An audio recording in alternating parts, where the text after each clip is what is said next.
بسم اللہ الرحمن الرحیم۔ السلام علیکم۔ اسلامک 7 سوال میں آپ سبھی کا استقبال ہے۔ سوال نمبر 1، کون سا عمل کرنے سے مصیبتیں ٹل جاتی ہیں؟ جواب، صدقہ دینے سے۔ جب بھی مسلمانوں پر کوئی مصیبت آئے تو انہیں چاہیے کہ صبر اور شکر سے کام لیں، لیکن صدقہ مصیبت ٹالنے کے لیے سب سے بہتر عمل ہے۔ صدقے کا مطلب اللہ کی راہ میں اپنا مال خرچ کرنا ہی نہیں ہے، بلکہ راستے سے کنکر، پتھر یا کانٹے کو ہٹا دینا بھی صدقہ کہلاتا ہے۔ سوال نمبر 2، کیا نماز میں زور سے آمین کہنا صحیح ہے؟ سبھی حضرات ویڈیو کو لائک، شیئر، کمنٹس اور چینل کو سبسکرائب ضرور کریں تاکہ اسی طرح کا ویڈیو ہم آگے بھی آپ لوگوں تک پہنچاتے رہیں۔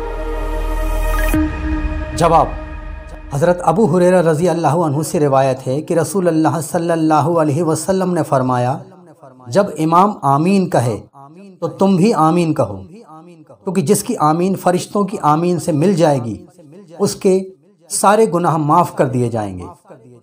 اس حدیث سے معلوم ہوا کہ امام کے ساتھ فرشتے بھی آمین کہتے ہیں، اور اگر نمازیوں کی آمین فرشتوں کی آمین سے مل جائے تو اللہ اس کے سارے گناہ معاف کر دیتا ہے۔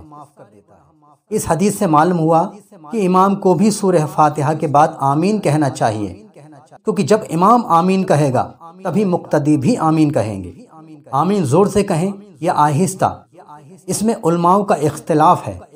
کچھ کہتے ہیں کہ زور سے آمین پڑھنا زیادہ صحیح ہے، کچھ کہتے ہیں کہ دھیرے سے آمین پڑھنا زیادہ صحیح ہے۔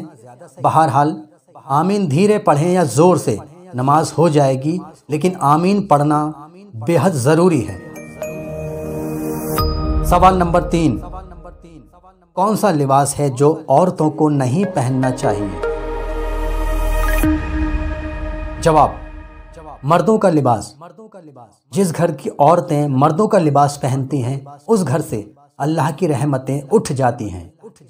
اس لیے تمام مسلم بہنوں سے گزارش ہے کہ شریعت نے جو لباس آپ کے لیے مقرر کیا ہے وہی عورتوں والے لباس پہنیں اور خود کو اللہ کی ناراضگی سے محفوظ رکھیں۔ ساتھ ہی مسلمان مردوں کو بھی یاد رکھنا ہے کہ ان کے لیے بھی یہی حکم ہے۔ اللہ کو پسند نہیں کہ مسلمان مرد ہو کر بھی عورتوں کے لباس پہنے۔ اللہ تمام مسلمانوں کو برائیوں سے محفوظ رکھے، آمین۔ سوال نمبر 4، کس نبی کی قوم پر آگ کا عذاب آیا تھا؟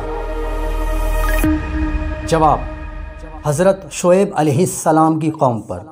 جب حضرت شعیب علیہ السلام کی قوم کے لوگ ان کے سمجھانے پر بھی اللہ پر ایمان نہیں لائے اور انہیں تکلیف دینے لگے تو اللہ نے ان پر آگ کا عذاب بھیج کر انہیں تباہ کر دیا۔ حضرت ابن عباس رضی اللہ عنہ نے فرمایا کہ اللہ تعالیٰ نے اس قوم پر جہنم کا دروازہ کھولا اور ان پر دوزخ کی شدید گرمی بھیجی، جس سے ان کی سانسیں بند ہو گئیں۔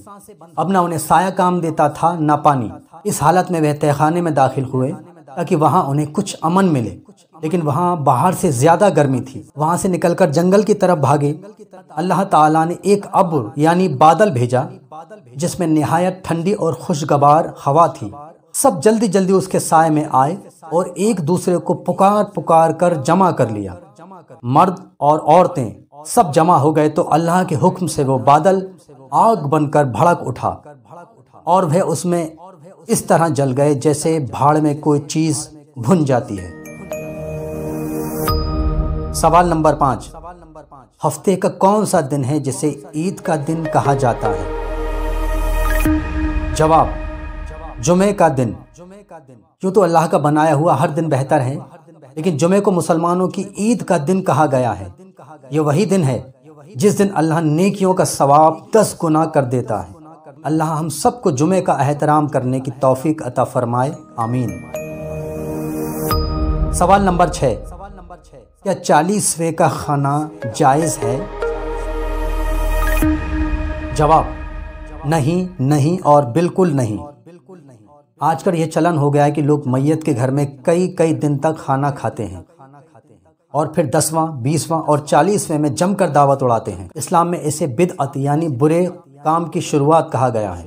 اگر کسی کے گھر میں موت ہو جائے تو پڑوسیوں کو چاہیے کہ مل کر گھر والوں کے لیے صرف ایک وقت کا کھانا پہنچا دیں، اور موت والے دن یا اگلے دن وہ مہمان جو دور شہر سے چل کر میت کے گھر ٹھہرے ہوئے ہیں، ان کو یا غریب اور لاچار لوگوں کو کھلانے کے علاوہ کسی کو بھی کھلانا ناجائز ہے، بلکہ علماء نے فرمایا کہ ایسا کھانا کھانے سے دل مردہ ہونے کا خطرہ ہے۔ لہٰذا میت کی مغفرت اور ثواب کے لیے قرآن پاک پڑھیں، قرآن کی آیتیں پڑھ کر ان کے حق میں اللہ سے دعا کریں تاکہ اللہ مرنے والے کے تمام گناہ بخش دے۔ ہم آج یہ عہد کرتے ہیں کہ خود ان برائیوں سے بچیں گے اور باقی مسلمانوں کو بھی بچنے کی نصیحت کریں گے انشاءاللہ۔ سوال نمبر 7، موت کے وقت کون سی سورت سنائی جاتی ہے؟ جواب، سورہ یاسین۔ یوں تو قرآن کی ہر سورت لاجواب ہے اور سبھی کے اپنے اپنے بے شمار فائدے ہیں، لیکن سورہ یاسین ایسی سورت ہے جسے سننے سے جاں کنی یعنی موت کی سختی سے راحت ملتی ہے، اسی لیے موت کے وقت سورہ یاسین سنائی جاتی ہے۔ اللہ ہم سب مسلمانوں کو علم دین سیکھنے، سکھانے اور اس پر عمل کرنے کی توفیق عطا فرمائے، آمین۔